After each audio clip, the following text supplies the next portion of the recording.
दोस्तों आज पेश है लाख के पुतले। ये कवर चित्र है दोस्तों। अंतर्राष्ट्रीय तस्कर नार्मल के अड्डे पर आज रात माल आ रहा है। रोमी, बाबू, जानी और सुरेश, तुम माल लेने जाओगे? Yes boss. उसी रात बंदरगाह पे स्टीमर आ रहा है, सिग्नल दो। अगले ही क्षण जानी सिग्नल देने लगा और इसी के साथ ही स्टीमर की लाइटें भी जलने बुझने लगी। वह तेजी से तट की ओर बढ़ने लगा। तब फिर स्टीमर तट पर लगाने ही स्टीमर से दो आदमी उतरे। रात सितारों वाली है पर हाथ हमारा खाली है। फिक्र ना करो दोस्त, हम तुम्हारे लिए ढेर दो तारे लाए हैं, गुड उतारो। और अगले ही क्षण स्टीमर से माल उतरने लगा। माल उतरने के बाद ओके थैंक यू, और फिर चारों पेटियों के वैन में लाद कर स्वयं भी उसमें जा बैठे। और अगले उसके साथ ही। लेकिन रास्ते में एक जगह अरे मार्ग में अवरुद्ध पड़ा है, शायद पेड़ हवा में टूट कर किनारे गिरा है। हवा का तो नामो निशान भी नहीं है, ज़रूर किसी ने हमें रोकने के लिए किया है। गाड़ी वापस मोड़ो। मर बाबू ने वैन जैसे ही मोड़ने के लिए वैसे ही पीछे देखा। खतरा, ओह पीछे से ट्रक आ रहा है, हमें फ़ौरन अपने हथियार संभाल लो, पोजीशन लो। अगले ही क्षण चारों वैन से उतर गई और पोजीशन संभाल कर खड़े हो गए। मगर तभी वहाँ एक गाड़ी आकर रुकी और साथ ही मगर ओह निशाना चूक गया। तभी दाएं दाएं अब दोनों ओर से मुकाबला होने लगा था, मगर अंधेरे के कारण अभी किसी को भी नुकसान नहीं हुआ था। तभी अचानक कार का मुख्य द्वार खुला। वह लोग वैन से दूर मुकाबला करने लगे। तुम लोग माल निकालो और ट्रक में रखो। Yes boss. दाएं दाएं अरे वह लोग माल निकाल कर ले जा रहे हैं, क्या करूं? आइडिया, मुझे इन गाड़ी की डिग्गी में चुपके से जाकर छुप जाना चाहिए, बास से खुद निमट लेगा।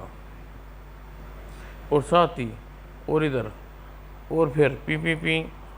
अगले ही क्षण दोनों भाग कर ट्रक में चढ़ गए और भाग गए साले। लेकिन तभी सुरेश का ख्याल आया। अरे सुरेश कहाँ गया? सुरेश शायद वैन में जा पहुँचा हो। वैन, अरे कहीं वह लोग वैन में माल तो नहीं निकाल ले गए? चलो चल कर देखते हैं। जैसे ही तीनों वैन के पास पहुँचे, वो गार्ड, वह तो माल ले गई, अब बास हमें जिंदा नहीं छोड़ेगा, चलो जल्दी चल कर बास की खबर करें। मगर सुरेश को गोली मारो, जल्दी वैन में बैठो। और फिर आंधी तूफान की तरह वैन चल पड़ी और नार्मल के अड्डे पर। रामदादो, बिना माल तुम्हारे अड्डे पर आने की जरूरत कैसे हुई? वह लोग दो ग्रुपों में आए थे बास। एक ग्रुप ने हमसे मुकाबला करने लगा, बीच में दूसरा ग्रुप माल निकाल ले गया। मैं कुछ नहीं जानता, मैं केवल इतना जानता हूँ कि जो मेरे लिए काम के नहीं रहते मैं लाख के पुतले में बना देता हूँ, ताकि दूसरे आदमी उन्हें देख कर सबक लें। हमें क्षमा कर दो बास, हम चारों ने अपनी जान पर खेल कर माल को बचाने की कोशिश की। चारों ने, मगर तुम तीन वापस आए। चौथा साथी सुरेश कहाँ है? मालूम नहीं बात, शायद वह सजा के भय से कहीं छुप गया। मगर नार्मल से छुप कर मौत भी नहीं बच सकती। सुरेश गद्दारी तो नहीं कर गया? ओह, तभी तो वह भाग निकला। अगले ही नार्मल के तेवर बदले। आज से पहले कभी ऐसा नहीं हुआ। आज हमारा दूसरा माल गिरोह ले उड़ा। सीधा मतलब है कि कोई आदमी गद्दारी पर उतर आया है। जरूर सुरेश ही है। मौत के खौफ से वह भाग गया। जाओ, जिंदगी चाहते हो तो कहीं से भी सुरेश को ढूंढ कर लाओ। Yes boss. तीनों वहाँ से निकल गए। मगर तभी तुम कहाँ थे सुरेश? मैं बास को बताऊंगा। चलो बास, हमें तुम्हारी तलाश करने भेजा था, मैं स्वयं ही आ रहा था। और सुरेश तीनों के साथ अंदर को चल दिया। चारों नार्मन के पास पहुँचे। आओ सुरेश, तुम क्या सोचते थे मुझसे गद्दारी करके बच जाओगे? गद्दारी है, आप क्या कह रहे हैं बास? मैं तो स्वयं यहाँ आया हूँ। तीनों मेरी आंखों में धूल झोंक ताकि मेरी आंखों में धूल झोंक के, मगर मैं अंधा नहीं हूँ, मेरी आंखें हजारों हैं बास। मगर बास, मैं आपको काम की खबर देना चाहता हूँ, मगर मैं गद्दारों से कोई बात नहीं सुनना चाहता। मैं गद्दार नहीं हूँ। रामजादे, तूने नार्मल के आगे चलाने की ज़रूरत की, इसे प्लेटफार्म पर खड़ा कर दो। फिर अब तुम देखो तुम्हें गद्दारी करने का वाले को क्या असर होता है। मैं गद्दार नहीं हूँ बॉस, बाद में पछताओगे मगर। और फिर घर अगले पल वह होज में खोलते लाख में जा गिरा। और फिर कहीं से एक जंजीर आकर सुरेश की लाश के गले में अटकी और कुछ देर बाद फिर सुरेश उसी प्लेटफार्म पर लाख के पुतले के रूप में खड़ा था। हाँ, अब अपनी आंखों से देख लो, मुझसे गद्दारी करने वालों का यही अंजाम होता है।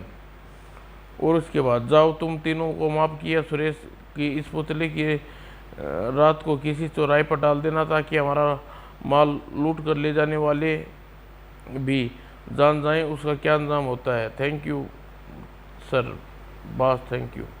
शुक्र है बॉस नहीं जान पाए कि वह गद्दारी किसने की। बादल बिजली पुलिस स्टेशन पहुंचे थे तभी इंस्पेक्टर रंजन का फ़ोन उठाया। इंस्पेक्टर ग्रीन सेंचू के चौराहे पर 1 लाख का पुतला पड़ा है, किसी आदमी की लाश लगती है। आप कौन हैं और कहां से बोल रहे हैं? मगर दूसरी ओर से बिना बताए फ़ोन रख दिया गया। इंस्पेक्टर रंजन ने बादल बिजली को फ़ोन के बारे में बताया। बड़ा अजीब खबर है, चलिए अंकल घटना स्थल पर मालूम करते हैं क्या मामला है। और फिर ग्रीन स्टेचू चौराहे पर पहुंचकर अंकल, इसे देखकर ऐसा लगता है जैसे किसी ने जिंदा आदमी को पिघलती हुई लाख में डाल कर निकाल दिया। तुम ठीक कह रहे हो, मेरा भी यही विचार है। ओह, लाश के सिर पर लाख में से निकलते बाल और पांव में पहने जूते पर लाख अधिक नहीं चिपक पाई तो यह साबित करते हैं पुतला केवल लाख का ही नहीं बल्कि इंसानी लाश है। ओह अंकल, क्या लाश का पोस्टमार्टम होने से पहले इसे लेबोरेटरी में भेजा जाएगा? हाँ बादल, पोस्टमार्टम से पहले लाश को एक लाख उतारने की जरूरत है। और फिर फिंगरप्रिंट्स एक्सपर्ट, फोटोग्राफर और एम्बुलेंस आ गई पहुंची और लोग अपना काम करने लगे। और एम्बुलेंस लाश को रखने के बाद और उसी दिन बादल और बिजली सुरेश के हत्यारे की खोज में सक्रिय हो गए। मगर अभी तक उन्हें सफलता नहीं मिली। मगर इस सब से बेखबर तुम लोग पूरी तरह सतर्क रहकर अपनी पार्टी के आदमियों की तलाश में लगे रहो। मगर माल लूटा था उन्हें मजा चखाए बिना नारमन चैन से नहीं बैठने सकता। मुझे सुरेश से उनका ठिकाना पूछे बिना उसे ख़त्म नहीं करना था। Yes boss.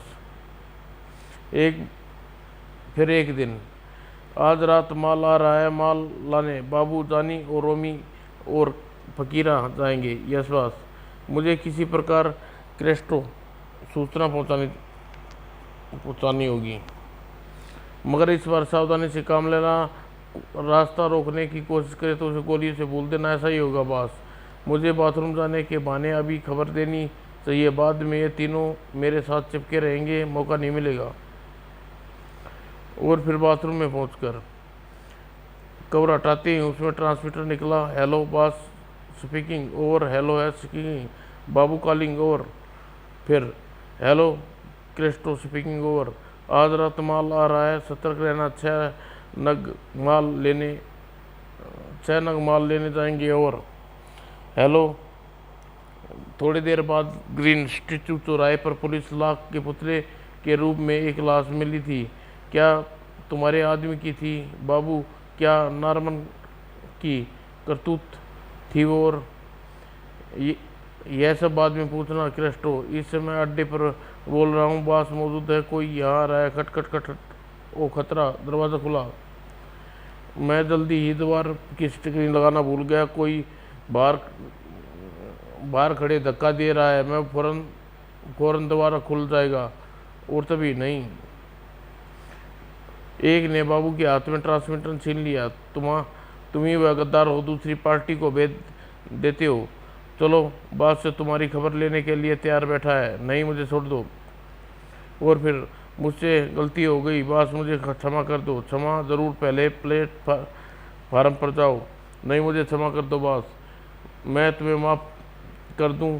जिसकी गद्दारी के कारण मैंने सुरेश जैसा वफादार आदमी गवा दिया, वह अवश्य तुम्हारे उस नए बाप की खबर देना चाहता था जिसने मुझसे गद्दारी कर रहे थे। रोमी, बाबू को प्लेटफार्म पर दिखाओ और ट्रांसमीटर भी इसे दे दो। ज़रा हम भी देखें हमारी खबर बाबू को कैसे बाहर पहुंचाता है। Yes boss. नहीं बॉस, गलती होगी, मुझे एक बार माफ़ कर दो। रोमी बाबू को ले धकेल कर प्लेटफार्म पर खड़ा कर दिया। बाबू, ट्रांसमीटर ऑन करो और अपने बाप को खबर दो कि माल आज नहीं कल रात को आ रहा है। मगर बॉस मुझे माफ़ कर दो। ट्रांसमीटर हाथ में थमा दिया। माफ़ी चाहता है तो जैसा कह रहा हूँ वैसा कर। वो ट्रांसमीटर का एरियल खींचा। Hello, Christo speaking over.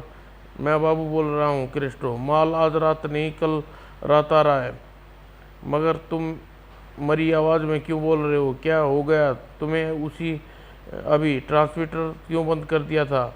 मगर बाबू ने ट्रांसमीटर ऑफ कर दिया। तभी खच और घर।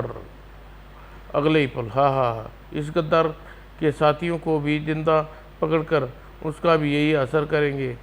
आज माल लाएंगे और कल रात उन पर हाथ डालेंगे। जोगी रोमी के साथ गद्दार के पुतले को सड़क पर फेंकाओ। नॉर्मन के शोरूम में इससे दुश्मनों के पुतले लगाने हैं, गद्दारों के नहीं। Yes sir. बाबू ने लाख के पुतले को वैन में लादा और उसे एक निर्जीव स्थान पर फेंक दिया, लेकिन एक व्यक्ति ने उन्हें देख लिया। ओह, यह आदमी की लाश, लाख का पुतला, मुझे पुलिस को रिपोर्ट करनी चाहिए। फिर उसने आसपास देखा, शायद याद आया कुछ दूरी पर टेलीफोन बूथ है। और फिर, हेलो पुलिस स्टेशन, परमानंद मार्ग पुराने खंडर के सामने अभी एक वैन एक लाख के पुतला फेंक के भागी है।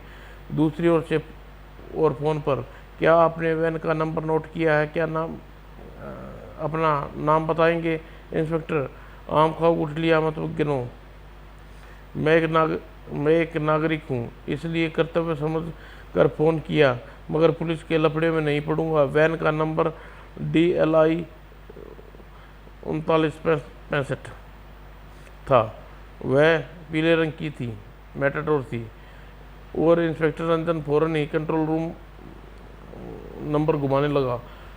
उसने अपना नाम नहीं बताया, बिना संबंध विशेष कर दिया, मगर वैन का नंबर बता दिया। कंट्रोल रूम को खबर करता हूँ, शायद वैन कहीं पकड़ी जा सके। और फिर, हेलो कंट्रोल रूम, मैं इंस्पेक्टर रंजन बोल रहा हूँ। एक पीले रंग की वैन मैटाडोर नंबर DLI 3965 के लिए आप सभी चौकियों पर बैरियर पर खबर भेज दे। और रंजन रिसीवर रख दिया। आइए परमानंद मार्ग पर चलिए अंकल। और फिर परमानंद मार्ग पर एक जगह पर लाख का पुतला यानी एक लाश और घटना स्थल पर। ओह, यह पुतला बिल्कुल पहले मिले लाख के पुतले जैसा है, सिर्फ सूरत में अंतर है। परंतु ऐसा लगता है जैसे मरने के साथ इसके हाथ में ट्रांजिस्टर अथवा ट्रांसमीटर जैसी कोई चीज़ थी हो। हाँ, यह तो ट्रांसमीटर ही है पार्टनर।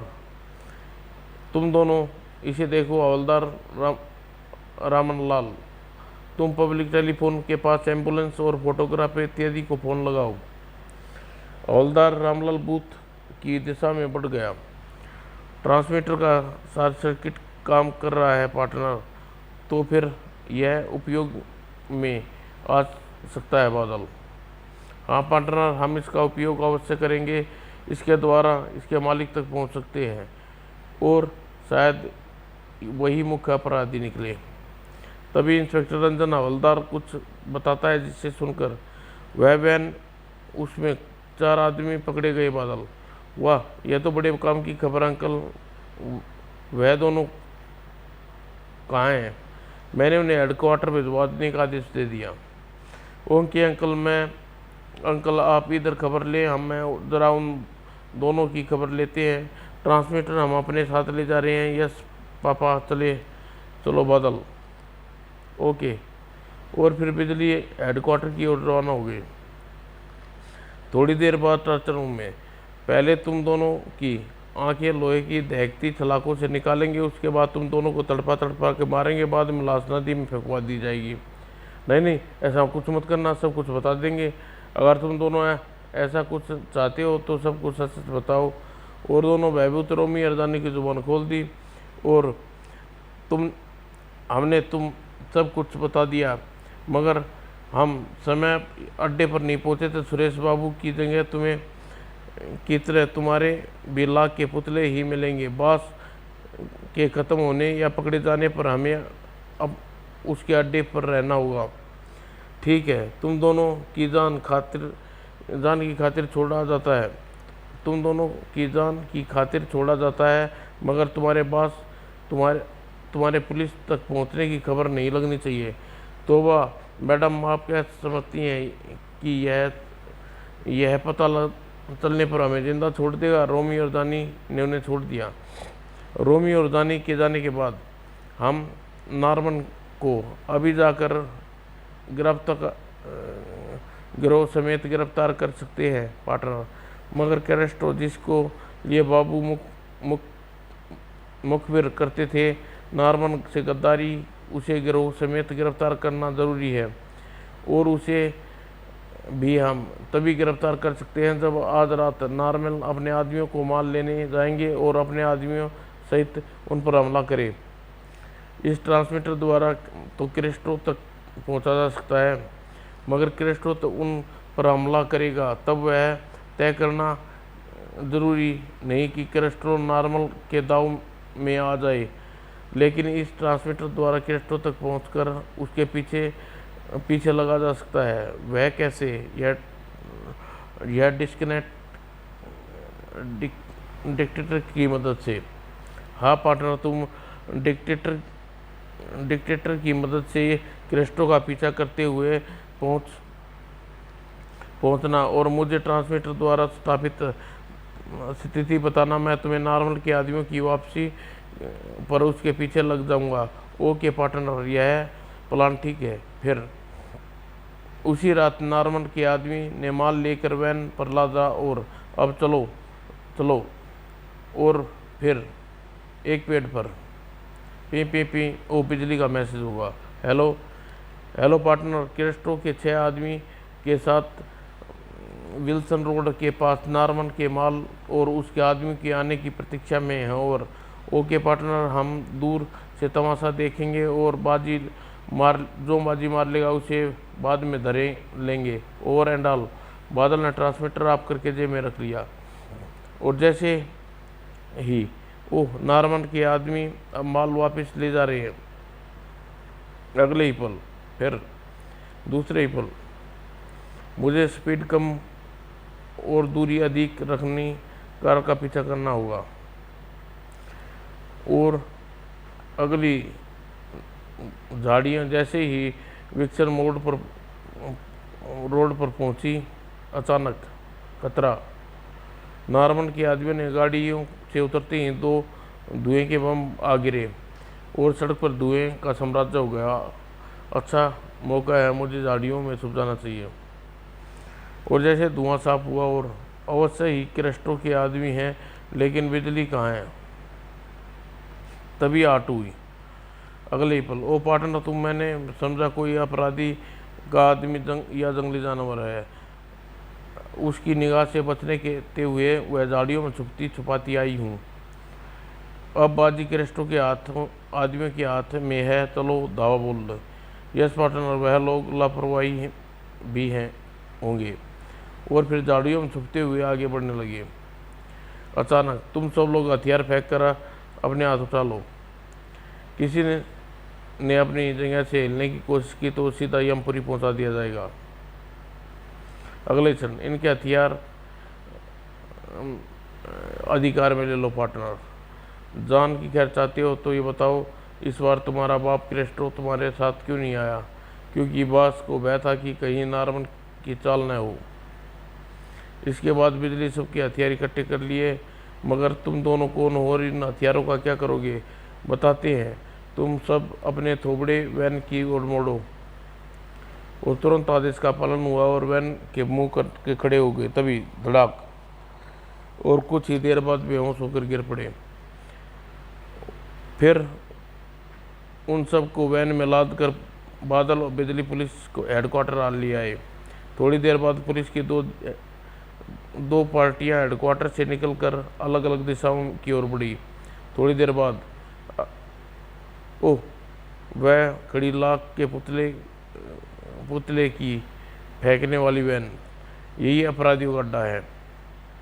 अगले ही क्षण सब इमारत में चले और एक गलियारे में पहुंचे। तब तक उन्हें आ जाना चाहिए था। वह आते ही होंगे बॉस। अगले ही पल, नार्मन, तुम्हारे आदमी सब गिरफ्तार हो चुके हैं, तुम स्वयं हमारे हवाले कर दो। पुलिस तुम्हारे अड्डे को चारों ओर तरफ से घेर लिया है, बचने की अब कोई गुंजाइश नहीं है।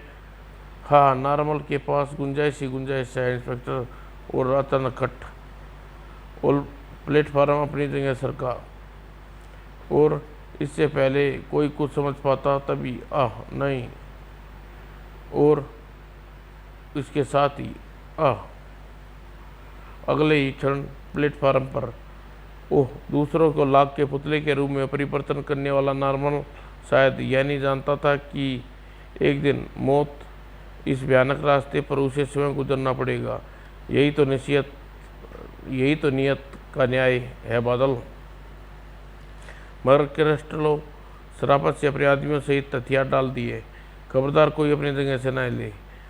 सब लोग स्वयं को पुलिस के हवाले कर दो। हम मिलने लायक कहाँ हैं मैडम, आपके ही हवाले हैं।